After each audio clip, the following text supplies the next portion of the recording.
Hello everyone, welcome to the learning ledger. हम हमारे इस सेशन में जीएसटी के इंट्रोडक्शन का पार्ट 2 करेंगे। लास्ट सेशन में हमने ये समझा था कि जीएसटी क्यों आया था, पुराने रेजिम में क्या इश्यूज थे, क्या प्रॉब्लम्स थे, मल्टीपल टैक्सेस क्या थे, कास्केडिंग इफेक्ट क्या होता है, डबल टैक्सेशन क्या होता है, ये सारी चीज़ें हमने लास्ट सेशन में सीखी थी। इस सेशन में हम समझेंगे कि जीएसटी के और दूसरे फीचर्स क्या क्या हैं, जीएसटी में क्रेडिट कैसे यूटिलाइज होती है, जीएसटी पोर्टल क्या होता है, जीएसपी क्या होता है, एएसपी क्या होता है, जीएसटी को लाने के एडवांटेजेस क्या रहे थे। ठीक है। सो पहला चीज हमारा है कि जीएसटी है क्या। तो जीएसटी एक सिंगल यूनिफाइड टैक्स सिस्टम है। ठीक है। सिंगल यूनिफाइड टैक्स सिस्टम क्यों है? क्योंकि यहाँ पर मल्टीपल टैक्सेस नहीं होते। जैसे पुराने रिजिम में हमारे पास सीएसटी था, वैट था, एक्साइज था, ये सारे पुराने रिजिम के टैक्सेस थे। पर क्या न्यू रिजिम में ऐसे कोई टैक्सेस है? बिल्कुल भी नहीं। एक ही टैक्स है जीएसटी, सब पे जीएसटी लगता है। ठीक है। जीएसटी सिस्टम इंडिया में क्यों लेकर आए? ताकि हमारा टैक्सेशन सिंपल हो जाए, ट्रांसपेरेंट हो जाए और फेयर रहे सबके लिए। ठीक है। जीएसटी लाने का कारण क्या था? हमने लास्ट क्लास में क्या सीखा था कि एक नेशन का एक टैक्स है, यानी वो मल्टीपल टैक्सेस जो होते थे, सीएसटी, वैट, एक्साइज, ये सारे खत्म हो जाए और एक टैक्स है। वो टैक्स क्या रहेगा? जीएसटी। कंप्लायंस सिंपल हो जाए। क्या है कि सर्विस प्रोवाइडर को सर्विस टैक्स करना पड़ता था पुराने रिजिम में, मैन्युफैक्चरर को एक्साइज देखनी पड़ती थी और रिटेलर होलसेलर को वैट पे करना पड़ता था। तो ये सारे पुराने रिजिम्स की प्रॉब्लम थी। लेकिन न्यू रिजिम में क्या है, चाहे आप सर्विस प्रोवाइडर हो, चाहे आप मैन्युफैक्चरर हो, चाहे आप होलसेलर रिटेलर हो, सबको जीएसटी में ही रजिस्ट्रेशन लेना है। सबको सारे कंप्लायंसेस सिर्फ एक ही एक्ट की फॉलो करनी है। दूसरे मतलब मल्टीपल टैक्सेस नहीं है और मल्टीपल एक्ट्स नहीं है कि आपको सारे कंप्लायंसेस को फॉलो करना पड़े। ठीक है। तो आपकी कंप्लायंस ईजी हो गई। दूसरा चीज़ है, इसने कॉस्ट रिड्यूस कर ली। पुराने में रिजिम में क्या होता था, टैक्स के ऊपर टैक्स लगता था। जैसे एक्साइज के ऊपर हमारा वैट भी लग जाता था मैन्युफैक्चरर के केस में। तो that was a cascading effect. क्या जीएसटी में कास्केडिंग इफेक्ट है? बिल्कुल भी नहीं है। दूसरा इशू ये होता था कि डबल टैक्सेशन होता था। सर्विसेज लाइक सॉफ्टवेयर वगैरह, उस पर वैट भी लग जाता था, सर्विस टैक्स भी लग जाता था। एक ही प्रोडक्ट पे दो दो टैक्स लगता था। तो कहीं ना कहीं सप्लायर के लिए कॉस्ट एक्स्ट्रा हो जाती थी प्रोडक्ट की। ठीक है। तो ऐसी प्रॉब्लम कोई भी सप्लायर नहीं चाहेगा। ठीक है। दूसरा चीज कि सीमलेस फ्लो ऑफ क्रेडिट नहीं होता था। कई गुड्स की क्रेडिट आपस में नहीं मिलती थी। ठीक है। वैट की क्रेडिट आपको सिर्फ वैट की आउटपुट लाइबिलिटी को यूज कर सकते थे आप, मतलब वैट की क्रेडिट आप यूज कर सकते थे सिर्फ वैट की लाइबिलिटी पे करने के लिए। वेरेस सीएसटी की क्रेडिट आप सिर्फ सीएसटी की लाइबिलिटी पे करने के लिए यूज कर सकते थे। कोई सीमलेस फ्लो ऑफ क्रेडिट नहीं था। वेरेस जीएसटी में ये कोई इशू नहीं है, ये भी हमने समझा था। ट्रांसपेरेंट फेयर सिस्टम है। ट्रांसपेरेंट फेयर सिस्टम क्यों है? क्योंकि जीएसटी के आने की वजह से क्या हुआ कि जो भी रूल्स और रेगुलेशन और जो हमारे एक्ट में और रूल्स में अवेलेबल है, वही आपको कंप्लाई करना है। और इन केस कोई भी इशू या डिफिकल्टी होती है तो department time to time circular release कर देता है। तो ये जो पूरा टैक्सेशन सिस्टम है प्रॉपर ट्रांसपेरेंट है। सारे टैक्स कंप्लाइंसेस जीएसटी के पोर्टल पे होती है। ठीक है। आपका रेवेन्यू जैसे ही आपके बैंक अकाउंट में आपका रेवेन्यू बढ़ेगा, वैसे ही आपके ऊपर जीएसटी रजिस्ट्रेशन की रिक्वायरमेंट आएगी। ये पूरा ट्रांसपेरेंट सिस्टम है। जैसे ही आपकी सारे ऑनलाइन ट्रांजेक्शन्स को जीएसटी पोर्टल ट्रैक करता है और उसके हिसाब से आपके ऊपर जीएसटी की कंप्लाइंसेस आती है और नोटिसेस आती है। तो पूरा सिस्टम ट्रांसपेरेंट है, कुछ भी ऐसा नहीं है जो क्लैरिफाइड नहीं है, जिसके बारे में कोई डिस्क्रिपेंसी वगैरह हो। सारी चीज़ें प्रॉपरली गवर्नमेंट ने क्लैरिफाई कर रखी है। अब देखो, अगर आपकी कंप्लाइंसेस ईजी हो जाएंगी, आपकी कॉस्ट कम हो जाएगी, आपको एक फेयर टैक्सेशन सिस्टम मिलेगा, तो आपका ऑटोमेटिकली बिजनेस का बर्डन कम हो जाएगा। ठीक है। अगर आपका बिजनेस बर्डन कम होगा तो इजी एंट्री हो जाएगी। कोई भी ऑर्गेनाइजेशन, कोई भी बिजनेस अगर मार्केट में एंटर करना चाहते तो वो कर सकता है। किसी को भी मार्केट एंट्री में कोई बहुत ज़्यादा बर्डन नहीं रहेगा, कोई प्रेशर नहीं रहेगा।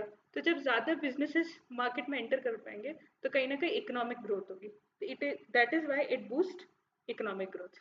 ठीक है। अब जीएसटी है क्या? It is a form of tax that is levied on supply of goods and services.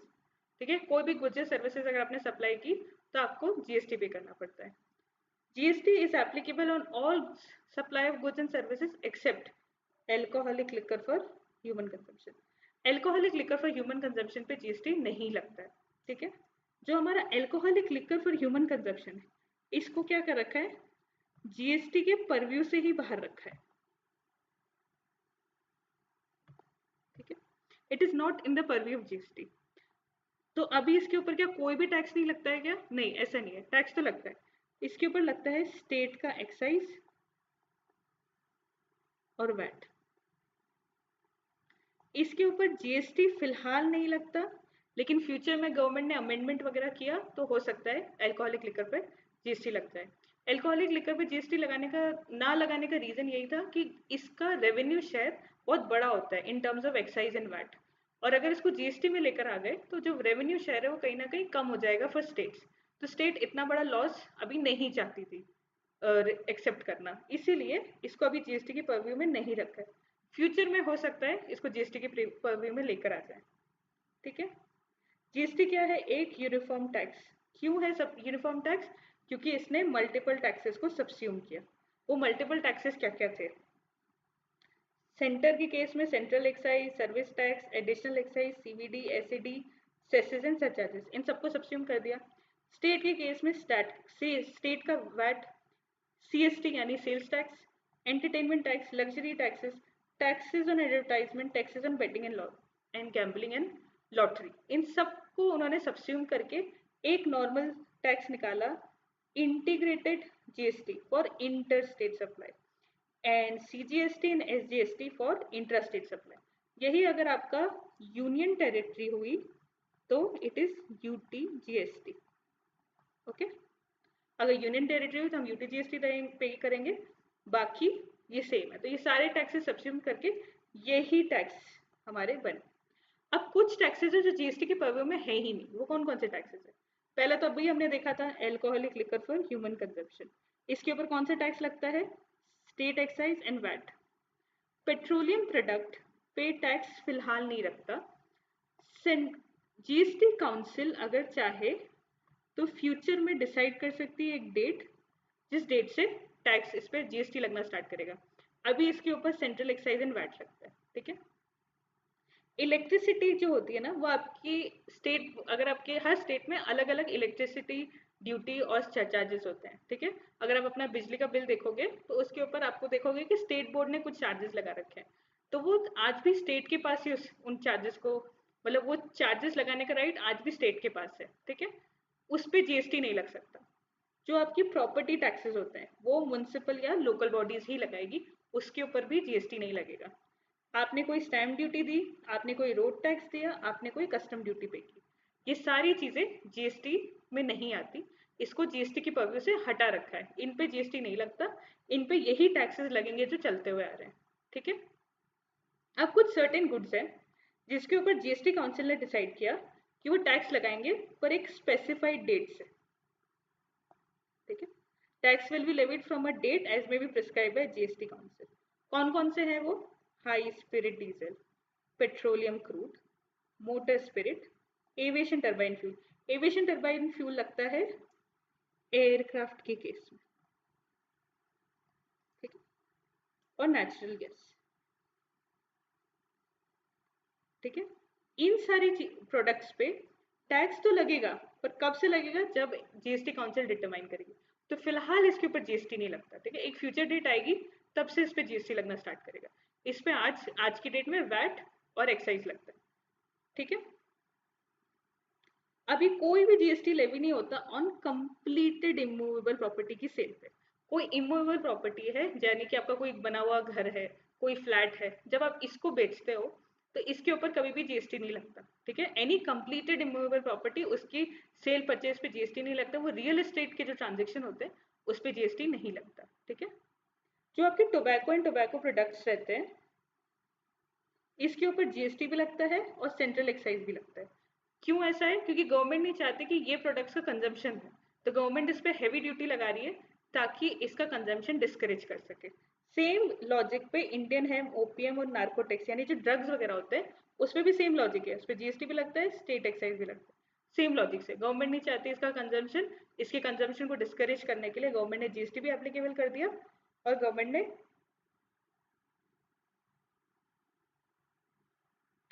State excise भी लेवी कर दिया।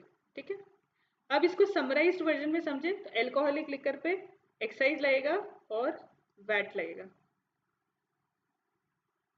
ठीक है।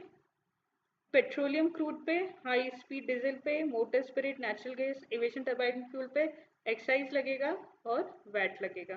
तो टोबैको प्रोडक्ट्स पे एक्साइज लगेगा, जीएसटी लगेगा।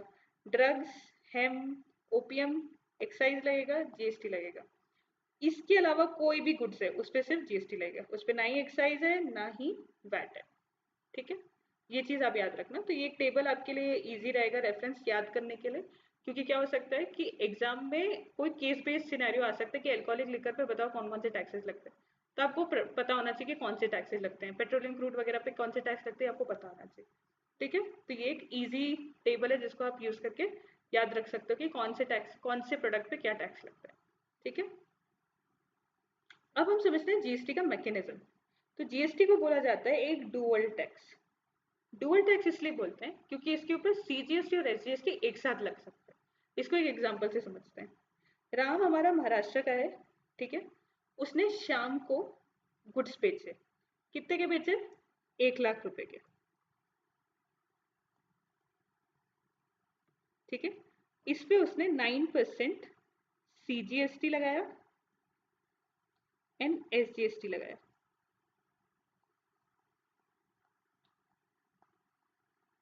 ठीक है, ये बना 1,18,000। अगर आप देख रहे हो तो इसने साइमल्टेनियसली सेंट्रल गवर्नमेंट ने भी चार्ज लगा लिया और स्टेट गवर्नमेंट ने भी चार्ज लगा दिया। एक ही सप्लाई पे जब सेंटर और स्टेट साथ में टैक्स लगा पा रही है, इसलिए इसको डुअल फॉर्म ऑफ टैक्स बोलते हैं। ठीक है, अब आप सोच रहे हो कि इस पे सीजीएसटी एसजीएसटी क्यों लगा, आईजीएसटी क्यों नहीं लगा? तो इसका रीजन ये है कि जब भी location of supplier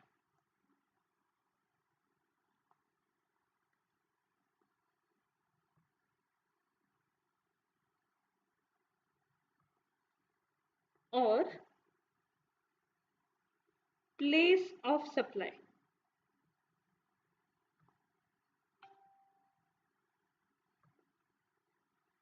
same state में होगी तो उसे हम इंट्रा स्टेट सप्लाई बोलेंगे।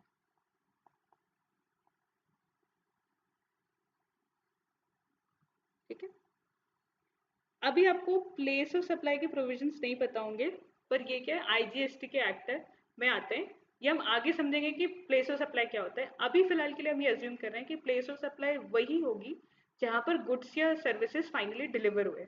यहाँ पर हमारा गुड्स कहाँ पर डिलीवर हुआ? महाराष्ट्र के अंदर। तो प्लेस ऑफ सप्लाई क्या हो गई? महाराष्ट्र। हमारा सप्लायर कहाँ का है? महाराष्ट्र का। तो प्लेस ऑफ क्या सप्लाई क्या होगी? महाराष्ट्र। क्योंकि location of supplier and place of supply same state, it becomes intra state supply. Intra state supply पे क्या लगता है? सीजीएसटी और एसजीएसटी। क्योंकि गवर्नमेंट, सेंट्रल गवर्नमेंट और स्टेट गवर्नमेंट एक साथ एक सप्लाई पे चार्ज लगा पा रही है, इसलिए इसे डुअल फॉर्म ऑफ टैक्स बोलते हैं। ठीक है, दूसरा फीचर क्या है जीएसटी का? वो है that it is a destination based tax. Now why GST is a destination based tax? Let's understand it with an example. Ram ने श्याम को गुड्स भेजे। ठीक है, राम है महाराष्ट्र का और श्याम भी है महाराष्ट्र का। ठीक है, गुड्स की कीमत वही 1 लाख रुपए के गुड्स थे, जिसपे सीजीएसटी लगा 9,000 एंड एसजीएसटी लगा 9,000। ओवरऑल गुड्स की वैल्यू हो गई मेरे लिए 1,18,000। ये 1 लाख के गुड्स श्याम ने रीता को भेजे। रीता कहाँ की है? राजस्थान की। ठीक है, उसने, श्याम ने इस गुड्स को 1,20,000 पे बेचा। श्याम के लिए ये गुड्स कितने के थे? 1 लाख के प्लस 18K वॉज जीएसटी। ठीक है, तो इस 1 लाख पे उसने 20,000 का प्रॉफिट कमाया। अब सिंस अगर हम समझने की कोशिश करें इसमें क्या हो रहा है, गुड्स की लोकेशन क्या है? गुड्स फाइनली कहाँ डिलीवर है? राजस्थान में। यानी प्लेस ऑफ सप्लाई कहाँ है?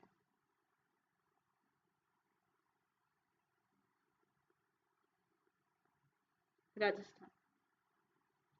Where S location of supplier क्या है?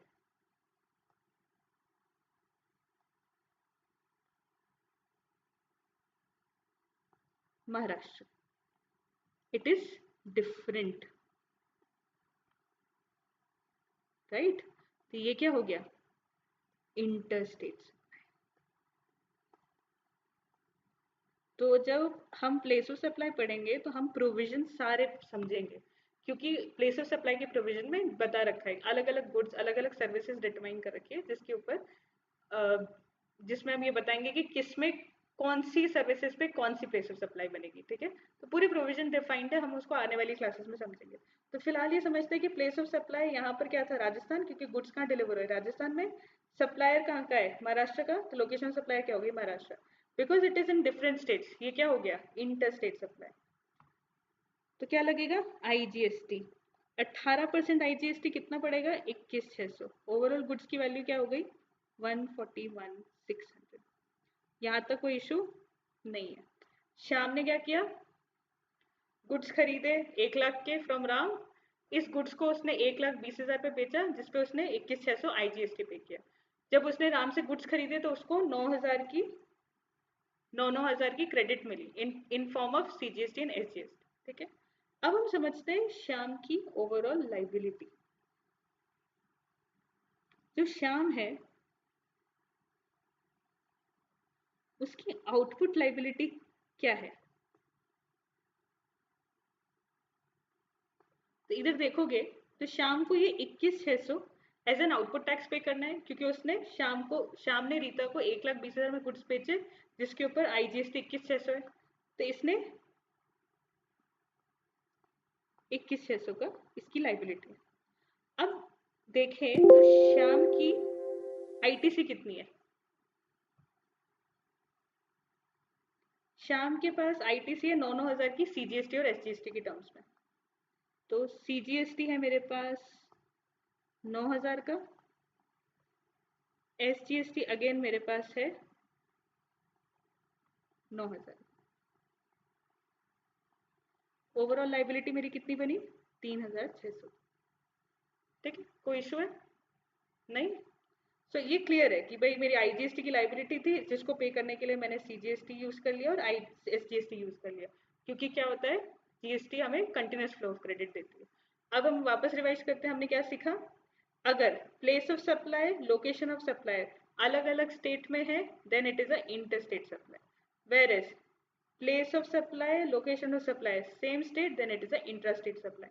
इंटर स्टेट में CGST SGST, इंटर स्टेट में IGST, ठीक है। यहाँ पर इसके पास 21,600 की लाइबिलिटी थी, जिसको उसने पे करने के लिए अपना CGST और SGST यूज किया, यहाँ तक भी कोई दिक्कत नहीं है। अब ये जो 21,600 की IGST है,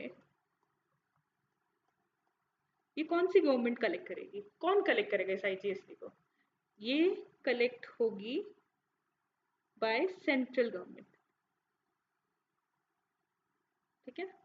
सेंट्रल गवर्नमेंट क्या करेगा, इसको डिवाइड करेगा स्टेट गवर्नमेंट के साथ और सेंट्रल गवर्नमेंट के साथ। कौन से रेशियो में, ratio determined by GST rules. जो हमारे GST रूल्स में रेशियो डिटरमाइंड होंगे, उसमें ये डिटरमाइंड रहेगा।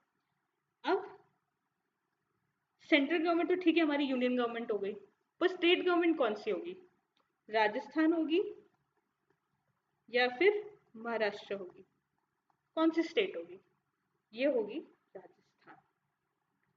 क्यों, क्योंकि GST is a consumption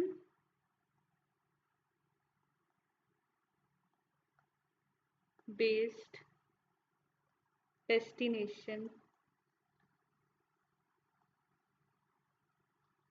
tax, ठीक है। गुड्स और सर्विसेज फाइनली कहाँ कंज्यूम हुई, राजस्थान के अंदर, तो GST कलेक्ट कौन से स्टेट के पास जाएगा, GST का जो टैक्स कलेक्ट हुआ है वो कौन से स्टेट को मिलेगा, वो होगा राजस्थान। अब आप सोच रहे होंगे कि महाराष्ट्र गवर्नमेंट का तो लॉस हो गया, क्योंकि ये जो 9,000 की क्रेडिट है, ये तो IGST पे होने में यूज हो गई, तो महाराष्ट्र गवर्नमेंट के पास तो कोई क्रेडिट आया ही नहीं, टैक्स आया ही नहीं, महाराष्ट्र गवर्नमेंट को कोई टैक्स मिला ही नहीं। तो महाराष्ट्र गवर्नमेंट इस चीज को क्यों मानेगी, क्योंकि महाराष्ट्र गवर्नमेंट का तो रेवेन्यू लॉस हो रहा है। तो क्या होगा कि अगर ऐसी सिचुएशन हुई है कि राजस्थान के पास सप्लाई आई है, तो ऐसी भी तो सिचुएशन हो सकती है जब महाराष्ट्र के पास फाइनल गुड्स की डिलीवरी हो, तो उस केस में क्रेडिट किसको मिलेगी, महाराष्ट्र गवर्नमेंट को। तो इसीलिए सारी स्टेट गवर्नमेंट्स इस बात के लिए अग्री कर गई, क्योंकि क्या है, at the end revenue loss किसी को नहीं होगा, किसी सिचुएशन में एक स्टेट को फायदा मिलेगा, किसी सिचुएशन में दूसरे स्टेट को फायदा मिल जाएगा। ठीक है, तो अभी तक हमने क्या क्या समझा? GST is a dual form of tax. Why? Because एक ही साथ सेंटर और स्टेट टैक्स लगा देता है। It is a destination based tax. Why? Because वो गवर्नमेंट टैक्स कलेक्ट करती है जिस गवर्नमेंट के पास फाइनली गुड्स या सर्विसेज रिसीव हुई, मतलब जिस स्टेट में फाइनल गुड्स या सर्विसेज डिलीवर हुई या कंज्यूम हुई, उसी उसी स्टेट की गवर्नमेंट टैक्स कलेक्ट करेगी। ठीक है, अब हम समझते हैं कि आईटीसी यूटिलाइजेशन कैसे होता है। ठीक है, तो पहला सिनेरियो हमारे पास है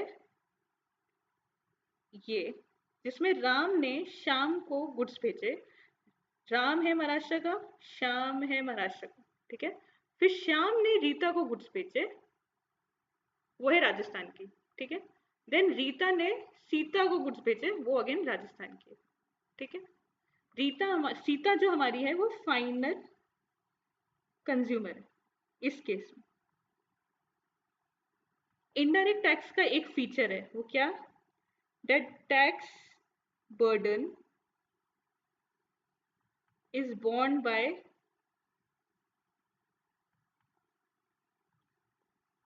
final consumer। इस केस में हमारी फाइनल कंज्यूमर कौन है? सीता। तो टैक्स का फाइनल बर्डन किसके पास जाएगा? सीता के पास में।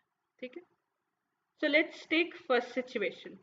राम ने जब श्याम को गुड्स बेचे, दैट इज महाराष्ट्र से महाराष्ट्र, इट बिकम्स राम जो है सप्लायर, सप्लायर की लोकेशन है राजस्थान, गुड्स डिलीवर कहाँ हुआ है? महाराष्ट्र में, इट बिकम्स इंटरस्टेट सप्लाई।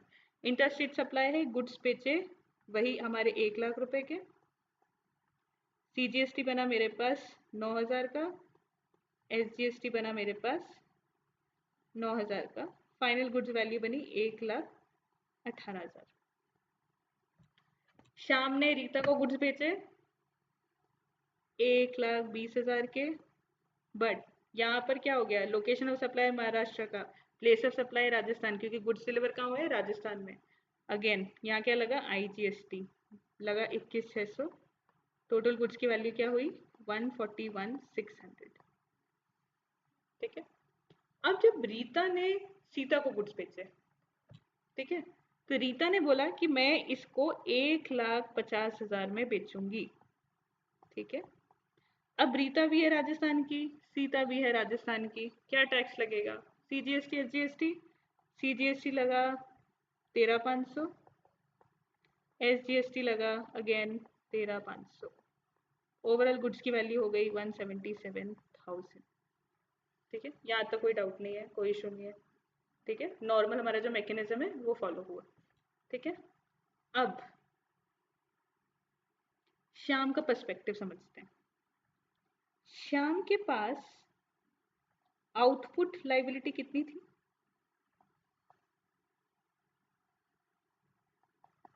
21,600, ये वाली। ठीक है, उसके पास आईटीसी कितना था? 9,000 सीजीएसटी, 9,000 एसजीएसटी। सीजीएसटी था 9,000,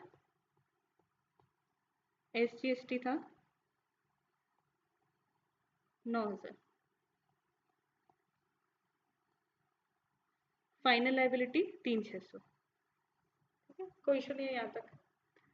अब हमारे पास आई रीता। रीता की आउटपुट लाइबिलिटी क्या है?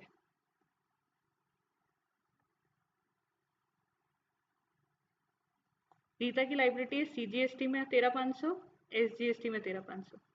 तो सीजीएसटी में 13,500, एसजीएसटी में 13,500। ठीक है, आईटीसी उसके पास कितनी है? 21,600 की। ठीक है, अब क्या है, ये आईजीएसटी को वो चाहे तो सीजीएसटी एसजीएसटी में इक्वली डिवाइड कर ले।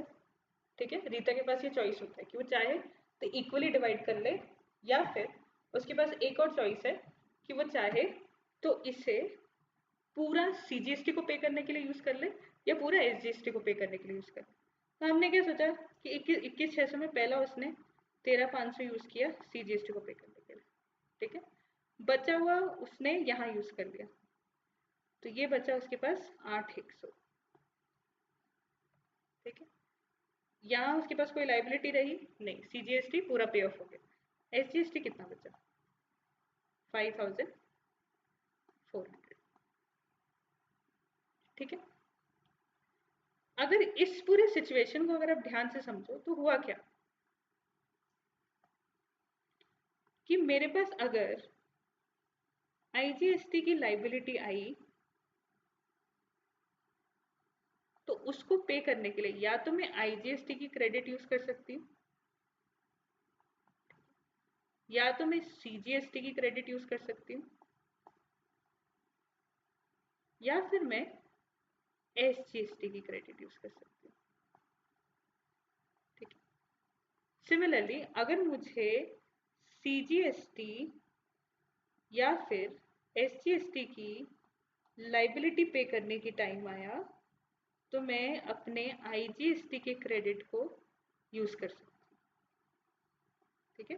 कोई रिस्ट्रिक्शन नहीं है, IGST की क्रेडिट को यूज करके मैं अपनी CGST या SGST की लाइबिलिटी पे कर सकती हूँ, जैसे मैंने यहाँ पे की, ठीक है, कोई इशू नहीं था। सिमिलरली IGST की लाइबिलिटी को पे करने के लिए, ये मेरी कौन सी थी? IGST की लाइबिलिटी, इसको पे करने के लिए मैंने CGST और SGST भी यूज कर लिया।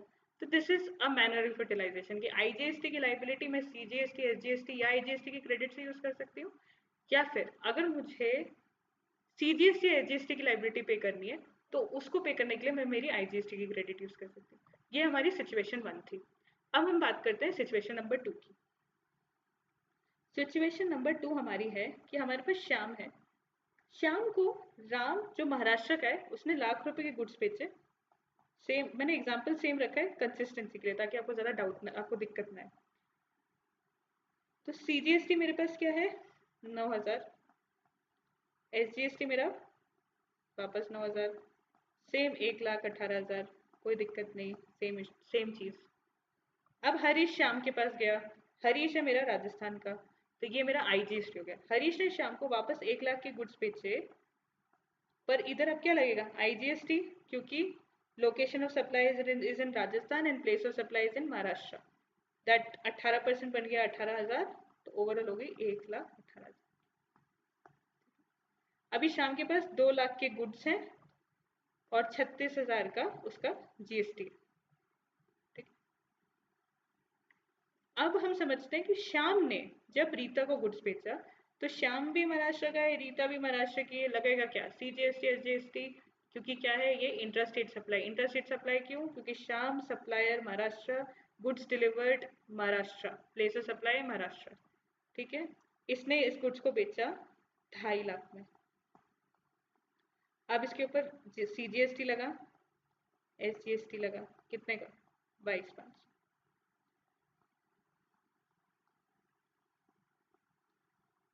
ये बना 2,95,000, ठीक है। अब श्याम का पर्सपेक्टिव समझते हैं। श्याम की आउटपुट लाइबिलिटी कितनी है?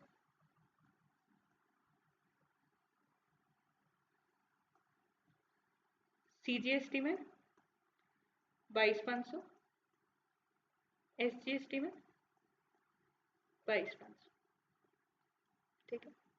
अब इधर देखोगे तो उसके पास IGST कितने का है? 18,000 का, और उसके पास CGST की क्रेडिट कितनी? 9,000, SGST की क्रेडिट है 9,000। तो अब मैंने ITC ली,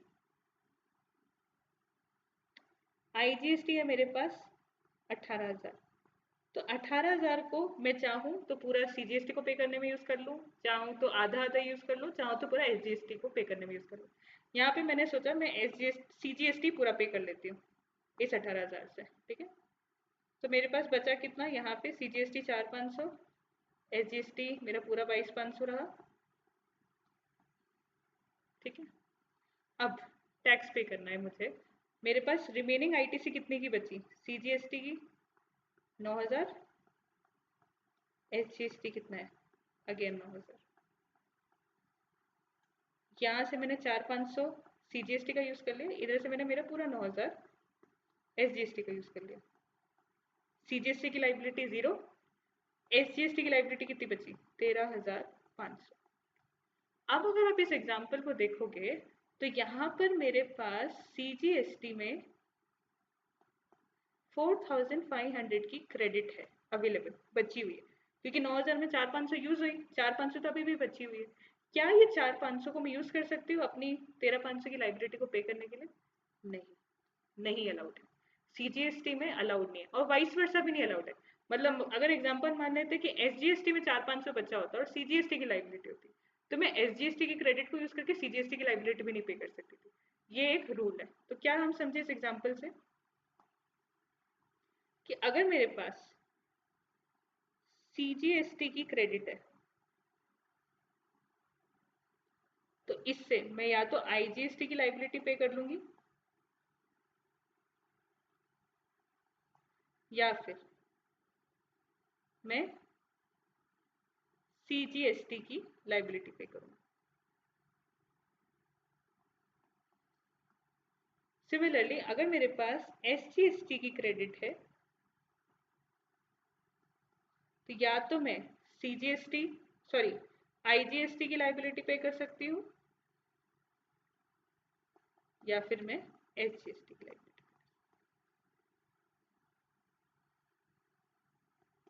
ठीक है, यानी कि ये चीज याद रखो, IGST की क्रेडिट है मेरे पास तो या तो मैं CGST का टैक्स पे कर लूँ, SGST का टैक्स पे कर लूँ या IGST का टैक्स पे कर लूँ।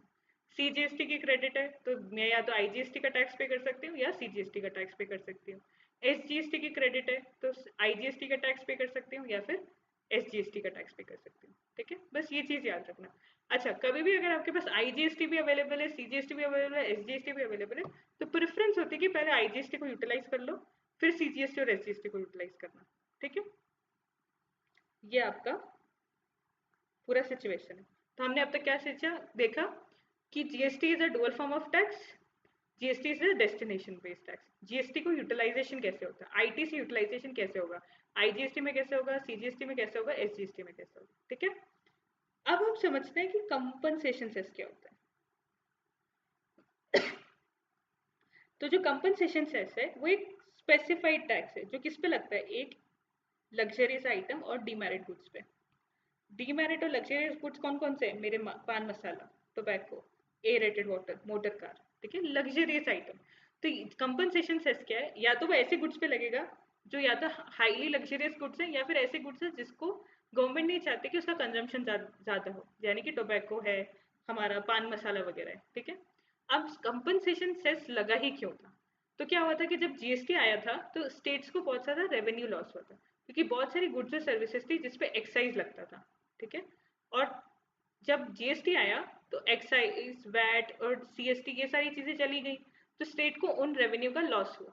तो उस रेवेन्यू के लॉस को कंपनसेट करने के लिए कंपनसेशन सेस आया।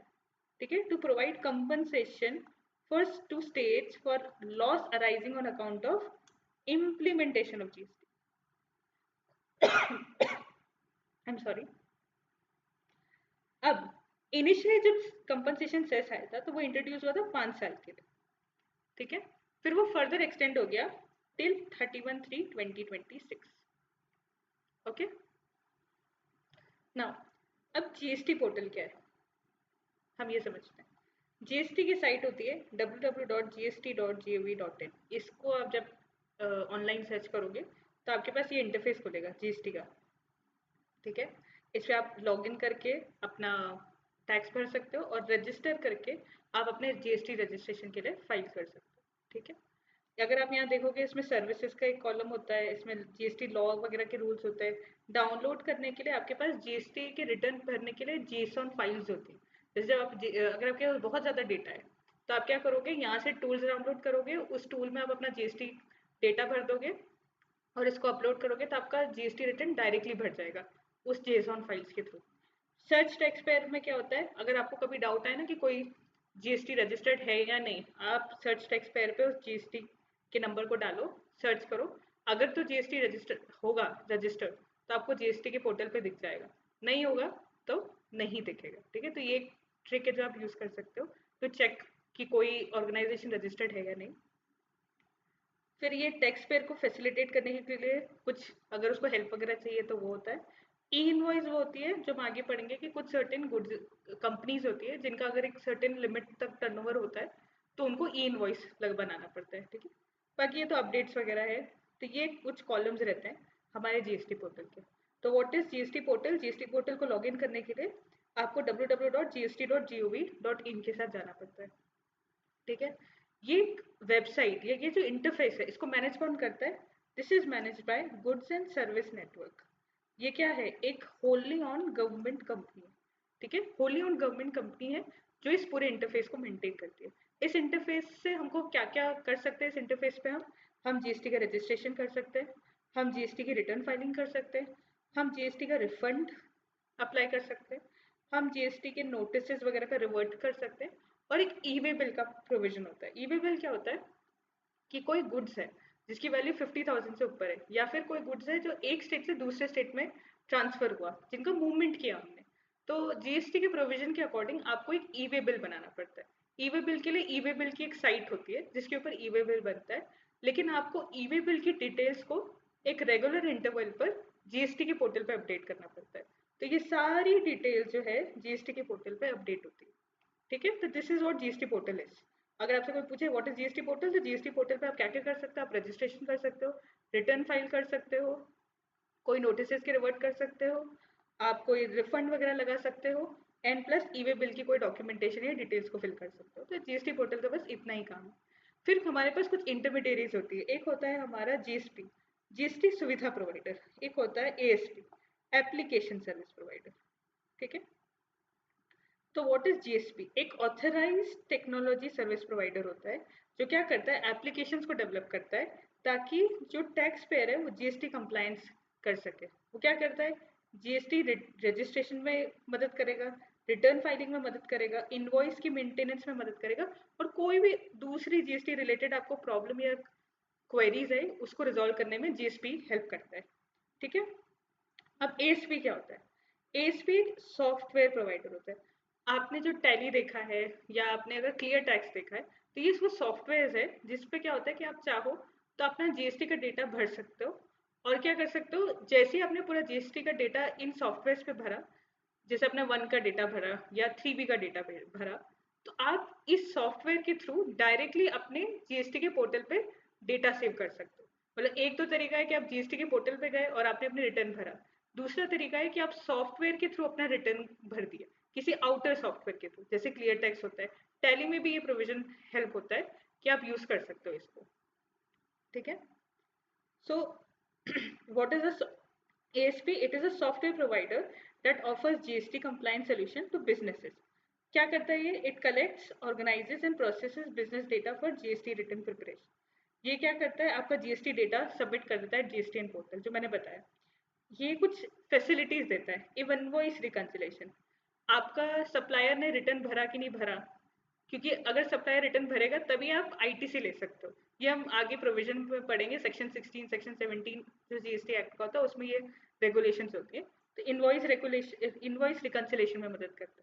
दूसरा, ये रिटर्न फाइलिंग में मदद करता है, टैक्स रिपोर्ट्स वगैरह में मदद करता है। तो ये जैसे हमारा क्लियर टैक्स, इसका एक एग्जाम्पल है। ये एक सॉफ्टवेयर है जिसको हम यूज करके अपने जीएसटी पोर्टल पे अपना डेटा को अपलोड कर सकते हैं डायरेक्टली। हमको पोर्टल पे जाने की जरूरत नहीं है, ठीक है। अब आप सोच रहे हो कि मेन डिफरेंस क्या है?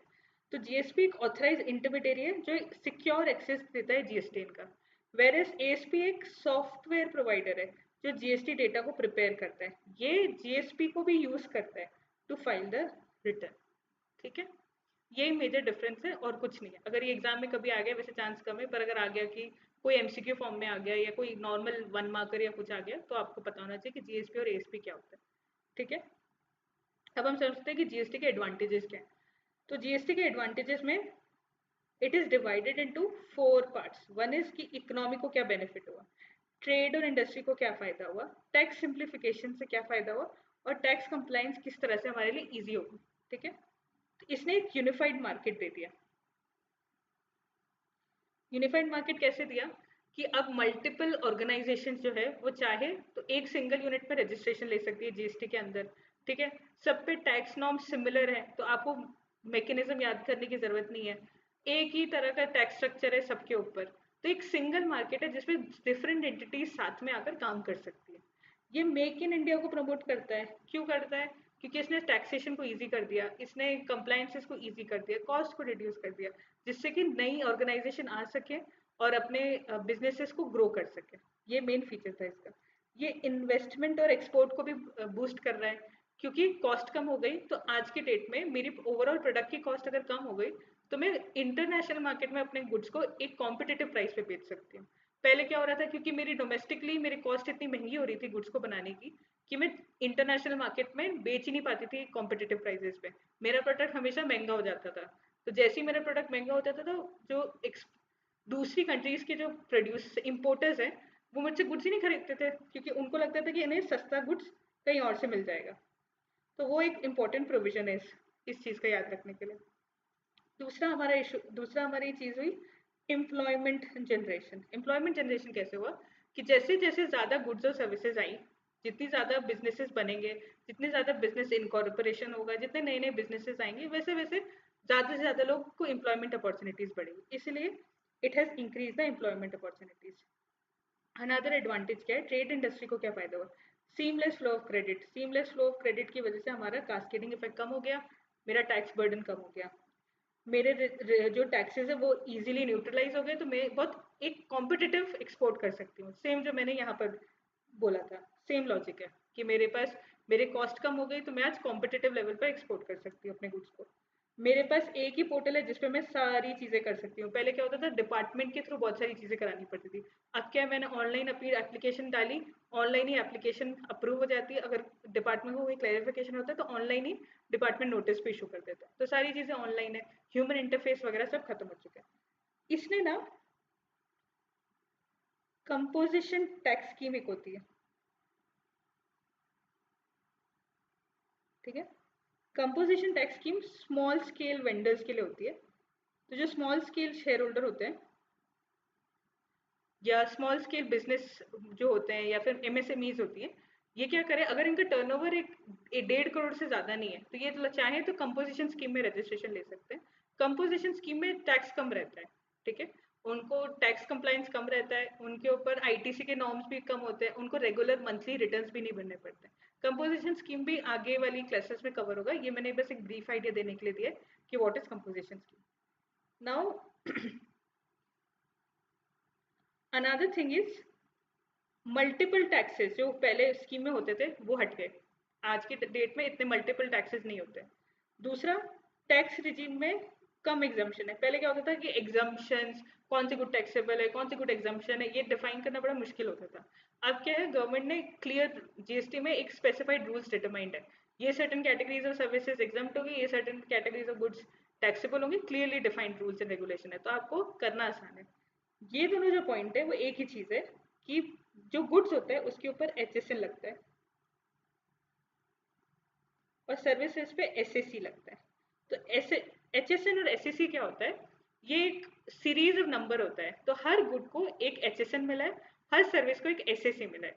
एचएसएन पे क्या होता है, उस गुड का डिस्क्रिप्शन दिया होता है और उस गुड्स पे क्या टैक्स लगेगा, मतलब 5% लगेगा या 18% लगेगा। सर्विस में भी सेम कि उस पर 5% लगेगा, 18% लगेगा। वो टैक्स रेट मैंशनड होती है। तो आप जब भी कोई गुड्स या सर्विसेज बेचोगे तो आप एचएसएन और एसएससी को यूज करके उनका टैक्स पे कर सकते हो, ठीक है। एक सिंप्लीफाइड टैक्स स्ट्रक्चर अवेलेबल है, पहले ये नहीं होता था। अब वही कि मेरे पास एक कॉमन इंटरफेस है, इस इंटरफेस की वजह से मैं जीएसटी यूटिलाइज कर सकती हूँ। मेरे पास एक प्रॉपर कॉमन इंटरफेस है तो मेरे पास ह्यूमन इंटरवेंशन कम हो गया, एरर के चांस कम हो गए। ऑटोमेटेड प्रोसीजर है, सीधा पोर्टल पे रजिस्ट्रेशन किया, सारी चीज़ें एक साथ पोर्टल पे ही हो गई। क्योंकि मल्टीपल रिकॉर्ड्स आप एक ऑनलाइन मेंटेन कर सकते हो तो आपका मल्टीपल डॉक्यूमेंटेशन जो आपको पहले पूरी फाइलें मेंटेन करनी पड़ती थी हार्ड कॉपी में, वो करने की ज़रूरत नहीं है। सारी चीज़ें ऑनलाइन है तो आप ऑनलाइन सॉफ्टवेयर में अपना डेटा मेंटेन रख सकते हो। दूसरा लास्ट है, इसमें बहुत सारे कंप्लायंस नॉर्म को कम कर दिया। कैसे किया कि पैन बेस्ड टैक्सेशन है। आपका एक पैन है, आपने एक रजिस्ट्रेशन लिया, उस रजिस्ट्रेशन पे आपने जो भी सप्लाई की वो हो गया। आपको मल्टीपल डिपार्टमेंट या मल्टीपल एक्ट में रजिस्ट्रेशन लेने की जरूरत नहीं। एक जीएसटी पे आपने रजिस्ट्रेशन लिया और आपने उसके अकॉर्डिंग टैक्स पे किया। तो ये आपके मेजॉरिटी एडवांटेज थे फॉर जीएसटी। आपको अगर ये सेशन अच्छा लगा हो तो प्लीज़ इस चैनल को लाइक कीजिए, सब्सक्राइब कीजिए, बेल नोटिफिकेशन को क्लिक कर दीजिएगा ताकि आपको आने वाली वीडियोस की अपडेट रहे। अभी मैं इस सेशन को यहीं पे ख़त्म करती हूँ। टुमारो या नेक्स्ट सेशन जो हमारा रहेगा उसमें हम जीएसटी के कॉन्स्टिट्यूशनल प्रोविजन को समझेंगे। ठीक है, कौन कौन से एक्ट में अमेंडमेंट हुआ, क्या क्या सेक्शंस में चेंजेस हुए, हम वो समझेंगे। ठीक है, ओके, थैंक यू क्लास।